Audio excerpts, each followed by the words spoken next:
ओम श्री शक्ति नमः। ओम श्री शक्ति नमः। ओम श्री शक्ति नमः। ओम श्री शक्ति नमः। जरासंध की पराजय, द्वारका दुर्ग की रचना, कालिय वन का वध और मुसुकुनन की मुक्ति। मारे जी कहते हैं, पार्वती तदनंतर वसुदेव जी ने अपने दोनों पुत्रों का वेदोक्त विधि से उपनयन संस्कार किया। उसमें गर्ग जी ने आश्चर्य का काम किया था। विष्णु भक्त विद्वानों ने नलाने आदि के द्वारा माँ बलि, बलराम और श्री कृष्ण का संस्कार कार्य संपन्न किया। तत्पश्चात उन दोनों भाइयों ने गुरुवर सांदीपनि के घर जाकर उन महात्माओं को नमस्कार किया और उनसे वेद शास्त्रों का अध्ययन करके गुरु दक्षिणा रूप में उनके मरे हुए पुत्र को लाकर दिया। इसके बाद उन महात्मा गुरु से आशीर्वाद ले उन्हें प्रणाम करके दोनों भाई मथुरापुरी में चले आए। इधर श्री कृष्ण के द्वारा दुर्धर्ष वीर कंस के मारे जाने का समाचार सुनकर उसके सबसे महाबली जरासंध श्री कृष्ण को मारने के लिए अनेक अश्वारोही सेना के साथ आकर मथुरापुरी को घेर लिया। महापराक्रमी बलराम और श्री कृष्ण ने नगर से बाहर निकलकर हाथी घोड़ों से भरी हुई उस विशाल सेना को देखा। तब भगवान वासुदेव ने अपने पूर्वकालीन सनातन सारथी का स्मरण किया। उनके स्मरण करते सारथी दारुक सुग्रीव पुष्पक नामक महान रथ लिया आ पहुंचा। उसमें दिव्य एवं सनातन ऐश्वर्य जुटे हुए थे। उस रथ में शंख चक्र गदा आदि दिव्य अस्त्र शस्त्र मौजूद थे। ध्वजा के ऊपर गरुड़ सीने से सीनित एवं फहराती हुई पटाखा व देव दूजे रथ की शोभा बढ़ा रही थी। श्री हरि ने सारथी ने भूतल पर आकर भगवान गोविंद को प्रणाम किया और आयुधों तथा अश्वों सहित वह सुंदर रथ सेवा में समर्पित कर दिया। भगवान श्री कृष्ण बड़े हर्ष के साथ उस महान रथ के समीप आए और अपने बड़े भाई बलराम जी के साथ उस पर सवार हुए। उस समय मरुदगण उनकी स्तुति कर रहे थे। भगवान ने चतुर्भुज रूप धारण करके हाथों में शंख चक्र गदा और तलवार ले ली और मस्तक पर किरीट धारण किए। दोनों कानों में कुंडल तथा गले में वरमाला धारण करके वे संग्राम की ओर प्रस्थित हुए। परम पराक्रमी बलदेव जी ने भी मूसल और हल हाथ में ले द्वितीय रुद्र की पार्टी जरासंध की सेना का संहार आरंभ किया। दारुक ने बड़ी शीघ्रता के साथ रथ को रणभूमि की ओर बढ़ाया। मानो टन गुल्म और लताओं से आचारी वन में वायु प्रज्वलित अग्नि को बढ़ा रही हो। उस समय जरासंध के सैनिकों को गदा, प्रीग, शक्ति और मूत्रों के द्वारा उस रथ को आचारित कर दिया। किंतु बहुत से तिनकों और सूखे कार्टूनों को जैसे अत्यंत प्रज्वलित अग्नि अपनी लपटों से शीघ्र ही भस्म कर डालती है, उसी प्रकार श्री हरि ने अपने चक्र से उन सभी अस्त्र शस्त्रों को लीलापूर्वक काट डाला। तत्पश्चात उन्होंने सारंग धनुष हाथ में लिया।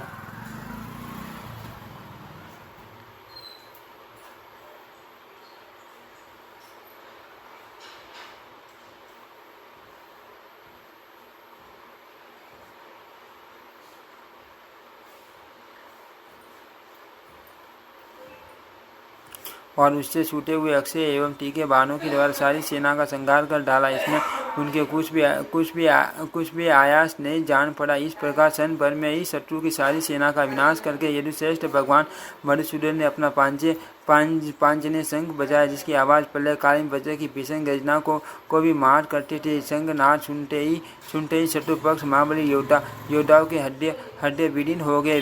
वे घोड़े हाथियों के साथ ही गिरकर प्राणों से हाथ धो बैठे। इस प्रकार रथ, हाथी और घोड़े सहित संपूर्ण सेना का केवल भगवान श्री कृष्ण ने सफाया कर डाला। अब उस सेना में कोई भी जीवित न बचा। तब संपूर्ण देवता प्रसन्नचित्त होकर भगवान के ऊपर फूल बरसाने और उन्हें साधुवाद देने लगे। इस प्रकार पृथ्वी का सारा भार उतारकर देवताओं के मुंह से स्तुति सुनते ही भगवान धन्य डर की उस युद्ध के मुहाने बड़ी शोभा हुई। अपनी सेना को मारी गई देख खोटी बुद्धि वाला पराक्रमी वीर जरासंध तुरंत ही बलराम जी के साथ लोहा लेने के लिए आया। वे दोनों ही वीर युद्ध से पीछे हटने वाले नहीं थे। उनमें बड़ा भयंकर संग्राम हुआ। बलराम जी ने हल उठाकर उससे जरासंध के सारथी सहित रथ को चौपट कर डाला और महाबली जरासंध को भी पकड़कर वे वे मूसल उठा उसे मार डालने को तैयार हो गए। जैसे सिंह की मान गजराज को दबोच ले, उसी प्रकार बलराम जी ने नरश्रेष्ठ जरासंध को प्राण संकट की अवस्था में डाल दिया।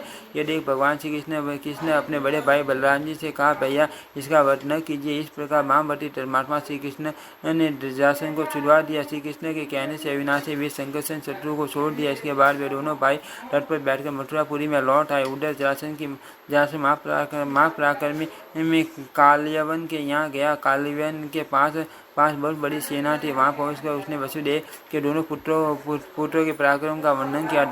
दानवों का वध, कंस का मारा जाना, अनेक अक्षौहिणी सेना का संहार तथा अपनी पराजय आदि श्री कृष्ण के सारे चरित्रों का हाल कर सुनाया। ये सब सुनकर काल्यवन को बड़ा क्रोध हुआ और उसने मान बलि एवं पराक्रमी मलेशों को बड़ी भारी सेना के साथ मथुरा पर आक्रमण किया। मगध राज के महाबली सैनिक भी उसकी सहायता के लिए आए थे। जरासंध को साथ लेकर मान अभिमानी काल्यवन बड़ी तेजी के साथ चला। उसकी विशाल सेना से अनेक जनपदों की भूमि आसारित हो गई थी। उस बलवान वीर ने मथुरा को चारों ओर से घेर कर अपनी मां सेना का पड़ाव डाल दिया। उस समय भगवान श्री कृष्ण ने पूर्ववासियों के कुछ सेना का विचार करके सबके रहने के लिए समुद्र से भूमि मांगी। समुद्र ने उन्हें 30 योजन विस्तृत भूमि दे दी। तब श्री कृष्ण ने वहाँ द्वारका नाम की सुंदर पुरी बनवाई, जो अपनी शोभा से इंद्र की अमरावती पुरी को मात करते थे। भगवान जनार्दन ने मथुरा में सोए हुए पूर्ववासियों को उसी अवस्था में उठाकर रात भर में द्वारका पहुंचा दिया। सवेरे जागने पर उन्होंने स्त्री पुत्रों से अपने को सोने के महलों में बैठा पाया। इससे उनके आश्चर्य का ठिकाना न रहा। पशु धन टारने और दिव्य वस्त्र आभूषणों से भरे हुए सुंदर घर जहाँ भय का नाम भी नहीं था, पाकर संपूर्ण यादव बड़ी प्रसन्नता के साथ वहाँ रहने लगे। जैसे चौपन में देवता सुखी रहते हैं जैसे स्वर्ग में देवता सुखी रहते हैं, उसी प्रकार द्वारकापुरी में वहाँ के सभी निवासी अत्यंत प्रसन्न थे। मथुरा वासियों को द्वारका में पहुँचाने के बाद महाबली बलराम और श्री कृष्ण काल्यवन से युद्ध करने के लिए मथुरा से बाहर निकले। एक और महारथी बलराम जी ने हल और मुसल लेकर बड़े रोष के साथ यवनों की विशाल सेना का संहार आरंभ किया। दूसरी ओर देवकी नंदन भगवान श्री कृष्ण ने साग धनुष लेकर उससे छूटे हुए अग्निशिखा के तेजस्वी बाणों द्वारा मलेशियों की संपूर्ण विशाल वाहिनी को भस्म कर डाला। महाबली काल्यवन ने अपनी सेना को मारी गई देख भगवान वासुदेव के साथ गदा युद्ध आरंभ किया। भगवान श्री कृष्ण भी बहुत देर तक यवनों का संहार करके युद्ध से विमुख होकर भागे। काल्यवन ने ठहरो की पुकार लगाते हुए बड़े वेग से उनका पीछा किया। परम बुद्धिमान भगवान श्री कृष्ण शीघ्र ही एक पर्वत की कंदरा में घुस गए। वहाँ मुनि राजा मुसुकी नंद सोए थे। भगवान ने श्री कृष्ण काल्यवन की दृष्टि में न पड़ सके ऐसे स्थान में खड़े हो गए। काल्यवन भी महान धीर वीर था। वह हाथ में गदा लिए श्री कृष्ण को मारने के लिए उस कंदर में घुसा। उसमें सोए हुए मुनि राजा मुसुकु नंद को श्री कृष्ण समझकर उसे लात मारी। इससे उसकी नींद खुल गई और उन्होंने क्रोध से लाल आंखें करके हुकार किया। उनके हुकार ने शब्द से तथा उनकी रोज बड़ी दृष्टि पड़ने से काल्यवन प्राणहीन हो जलकर भस्म हो गया। तत्पश्चात राजर्षि मुसुक नंद ने अपने सामने खड़े हुए भगवान श्री कृष्ण को देखा। अमित तेज से भगवान पर दृष्टि पड़ते ही वे सहसा उठकर खड़े हो गए और बोले, मेरा भाग्य जो प्रभु का दर्शन मिला। इतना कहते उनके सारे शरीर में रोमांच हो आया और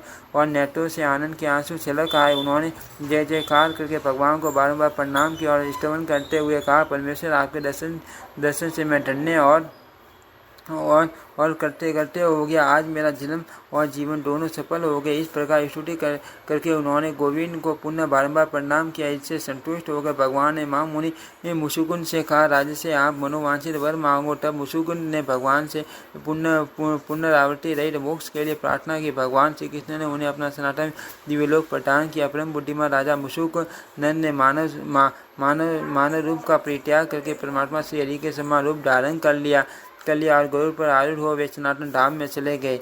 ओम श्री शक्ति नमः। ओम श्री शक्ति नमः। ओम श्री शक्ति नमः। ओम श्री शक्ति नमः।